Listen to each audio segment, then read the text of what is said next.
یہ 1969 69 70 کی بات ہے، جب میں نے امتحان دیا تھا سول سروس کا. امتحان تو دیا تھا اس خاطر کہ پریشر ساری سوسائٹی کا ہی بس سی ایس پی ہونے کا ہوتا تھا، اور سی ایس پی ہو کے، اور اس وقت یونائٹڈ پاکستان تھا جس میں نے ٹاپ کیا تھا. اکثر لڑکے ایسٹ پاکستان کے ٹاپ کرتے تھے، بنگالی لڑکے بڑے محنتی ہوتے تھے، بڑے ذہین ہوتے تھے. بٹ میرے سے پہلے اعجاز ہمارے دوست تھے، وہ بعد میں چیف سیکریٹری بھی بنے، یہ خیبر پختونخوا کے اعجاز رحیم. انہوں نے میرے سے پہلے ایک ٹاپ کیا تھا اور ایک میں نے، اور بڑے عرصے کے بعد. مجھے ایکچولی میرا موڈ اور میری زندگی کا مقصد نہیں تھا سول سروس. میں ذرا آزاد منش آدمی تھا. پھر ہم لیفٹ کی موومنٹ میں تھے. پھر لیفٹ میں ہماری ایک گروپ تھا، پروفیسرز گروپ، جس کے سربراہ یا جس کے سارے کو آرگنائز کرنے والے، رکھنے والے پروفیسر میاں Ijaz ul Hassan, the famous artist and painter, وہ تھے. ان کی بیگم مسرت تھی. اور میں اس پروفیسرز گروپ میں جب ولایت سے باہر کر کے آیا اور وکالت شروع کی، تو میں ان کے قریب تر، میرا ذہن بھی قریب تر تھا ذرا. ہم مارکسسٹ اور سوشلسٹ تھے. اور پیپلز پارٹی نے بھی مجھے اسی لیے اٹریکٹ کیا. جب تک تو میں امتحان دے رہا تھا اور یہ امکان تھا کہ میں کسی سول سروس میں چلا جاؤں گا، یہ مجھے نہیں تھا پتہ کہ مجھے سی ایس پی یا ٹاپ پوزیشن آئے گی. پر میں چلا جاؤں گا، تب تک تو میں کچھ احتیاط کرتا تھا. پر اندر سے یہ مجھے مزہ نہیں آتا تھا یہ سوچ کے کہ میں سول سروس کروں گا. اور ہمارے دوست، جو دیگر دوست تھے، پروفیسر عزیز الدین تھے، پروفیسر خالد محمود تھے، پروفیسر قزل باش تھے، یہ ہمارے دوست تھے جس میں ہم بنیادی طور پہ ویکلی ایوری ٹیوزڈے ڈسکس کیا کرتے تھے میجر ایشوز کو. اور اس میں مجھے بڑا چے گوارسٹ سمجھا جاتا تھا، اور Che was a icon at that time. تو میرا وہ مزاج نہیں تھا. اور عالم یہ تھا کہ میں جب بہت دن تھوڑے رہ گئے تو میرے ایک ماموں کو، مرحوم کو، یہ اسائنمنٹ دی گئی کہ یہ سول سروس میں نہیں جانا چاہ رہا، تو اس کو کچھ مناؤ آپ. تو وہ ماموں سعید میرے پروفیسر تھے، اوکاڑا کے انگلش کے پروفیسر تھے. وہ آئے اور 5-6 دن ہمارے گھر رہے، اور میں ان کے بہت قریب تھا. تو انہوں نے بہت ساری باتیں کی، بڑا مجھے راغب کرنے کی کوشش کی. میں ان کو کہتا تھا کہ میرے ساتھ ماموں جو شادی کر لے گی وہ مجھے، انہوں نے کہا کہ دیکھو کتنے رشتے آ رہے ہیں تمہارے. میں نے کہا میرے ساتھ تو جو شادی کرے گی وہ تو بیچاری روئے گی زندگی ساری، کیونکہ میں تو ایک نان کنفارمسٹ سا بندہ ہوں. اور پھر پیپلز پارٹی کا ایک چام تھا، وہ میں نے اس کو جوائن کیا after refusing to join the civil service. پر وہ ایک چارم تھا. چودھری صاحب یہ بتائیے گا، اس وقت پاکستان پیپلز پارٹی عروج پر تو تھی، مگر پاکستان پیپلز پارٹی کی سیاست بہت مختلف تھی from what was considered acceptable politics in those days. کیا آپ کو گھر والوں سے یا جیسے آپ نے ماموں کا ذکر کیا، انہوں نے آپ کو کوئی ریزسٹنس تھی یا کوئی اپوزیشن تھی کہ آپ پاکستان پیپلز پارٹی کیوں جوائن کر رہے ہیں؟ نہیں، قطعاً نہیں تھی. although my father historically وہ مسلم لیگر تھے، اور مسلم لیگر بھی پرانے، ان کے والد میرے دادا مسلم لیگر تھے، اور میرے دادا نے 1946 میں قائد اعظم کی کال پہ گجرات میں سب سے پہلے گرفتاری پیش کی، کوٹڈ اریسٹ. جب قائد اعظم نے ڈائریکٹ ایکشن کا تو Chaudhry Bahawal Bakhsh was the first one, and he was probably the oldest prisoner of that movement. 4 دن بعد مائی فادر courted arrest, اور 4 دن بعد my mother courted arrest with me in her arms. So I was probably the youngest. I was 1 year old, youngest prisoner of the movement. پر وہ والدین نے ویسے کوئی پریشر مجھے اس پہ بھی نہیں ڈالا کہ میں نے سول سروس ضرور ملازمت ہی کرنی ہے. بہت سارے لوگ آ کے، میرے ایک بزرگ تھے چاچا مرزا خان، وہ چکریاں گاؤں ہے ہمارے گاؤں مگوال کے پاس، وہاں سے وہ آ کے اور میرے والد کو کہہ رہے تھے. میں کمرے میں اندر بیٹھا تھا، یہ برآمدے میں بیٹھے ہوئے تھے، تو وہ چاچا مرزا خان کہہ رہے تھے والد صاحب کو کہ آسن بلا اس نو. میں انہیں لتر مطلب جوتے مار کے سیدھا کرتا ہوں. وہ ڈپٹی کمشنر بن رہا ہے اور اس کو موقع مل رہا ہے اور وہ نہیں بنے گا تو ہمارے کام کون کرے گا. اور وہ ان کے اپنی ایک تھی خواہش. تو ایک outer broader family and society کا تو ایک پریشر تھا، but my parents were very enlightened in this way. انہوں نے کہا صاحب ایک بہت کہانی آپ کی والدہ کے بارے میں بھی سنی ہے کہ وہ کہا جاتا تھا کہ انہوں نے کہا تھا کہ جب تک کشمیر آزاد نہیں ہوگا وہ سلک نہیں پہنیں گی. از دس کریکٹ؟ جی، انہوں نے بالکل یہ کہا تھا کہ وہ سلک نہیں پہنیں گی. انہوں نے یہ زیور بھی کہا تھا. زیور انہوں نے اپنا سارا ایکسیپٹ جو چھلا انہوں نے اپنی ویڈنگ کا میرے والد نے دیا ہوا وہ پہنے رکھا، اور وہ بھی میری شادی پہ اتار کے میری بیوی بشرا کو ڈال دیا. پر وہ ہماری شادیوں پہ وہ سوتی لباس پہنتی تھی، کاٹن کی ساڑی یا کاٹن کا جوڑا، اور ود نو جولری، کیونکہ انہوں نے یہ بالکل عائد کیا تھا 1948 میں جب ریفیوجیز آ رہے تھے اور بڑی قتل عام ہو رہا تھا. تو vowed and announced it کہ جب تک کشمیر آزاد نہیں ہوتا وہ سلک نہیں پہنیں گی اور کوئی آرائش اور زیور وغیرہ نہیں پہنیں گی. تو she lived, kept her vow to her last day. جی ناظرین، یہاں پر ہم لیں گے ایک چھوٹا سا بریک، اور جب ہم بریک سے واپس آئیں گے تو ہم چودھری اعتزاز احسن سے گفتگو جاری رکھیں گے. اسٹے ود اس.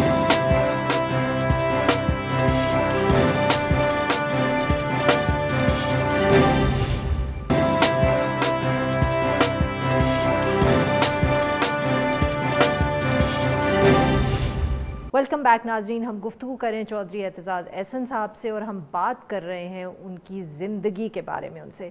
جی چودھری صاحب، پاکستان پیپلز پارٹی آپ نے جوائن کی، ابھی بھی تاریخ کے اندر وہ الیکشن جو تھا اس کے بعد جو حکومت بنی وہ ایک بہت اہم وقت تھا پاکستان کی تاریخ کا. کس طرح آپ اس کو یاد کرتے ہیں؟ What are your main takeaways from that period جب when Bhutto was at his peak, جیسے کہتے ہیں Zulfikar Ali Bhutto was at his peak, but اس وقت بھی ملک کے اندر جو پولرائزیشن تھی، آئی تھنک وہ ہم کہہ سکتے ہیں کہ تاریخی ایک وقت تھا. بہت تاریخی وقت تھا، اور وہ ایک مومنٹ ہسٹری کا ایسا تھا کہ جس میں which was pregnant with amazing changes and amazing opportunity. اور اس میں لوگوں نے بڑا کلیئرلی اپنا فیصلہ دیا کہ وہ اس کے ساتھ ہیں، اور یہ ساری اپرچونٹیز اور ان کے خواب، ان کی آنکھوں میں خواب